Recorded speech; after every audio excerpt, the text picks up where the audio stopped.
યોગિતા તારી બેન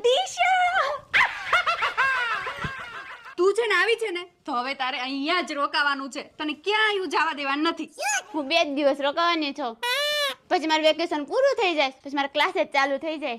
અરે પા ક્લાસીસ વાળી અત્યારે જીજાજીની ઘરે આવે ને ત્યારે મોજ કરવાની હોય. હું ક્લાસીસ વાળી બટા દિશા 2 દિવસ નહીં તારે 20 દિવસ રોકાવાનું છે. આ તારું જ ઘર છે સમજીને. હા આ તારી બેન દિશા આ પીટીસી 30 વર્ષ કરે ઈ. હા ઈ આજ પીટીસી પછી આગળ શું વિચાર્યું?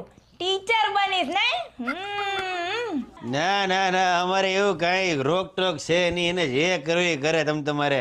અને મારી હાળીનો તમામ વહીવટ મારી પાસે છે, મોજ કરવાની છે જીવનમાં. ઓગા ભાઈ તમારી હાળી આવી ને તો એને બધે ફરવા લઈ જાજો પાછા. બેન આ તારું જ ઘર છે હો. બપોરે પાણીપુરી અને પંજાબી લચ્છી લઈ આવી દેજો.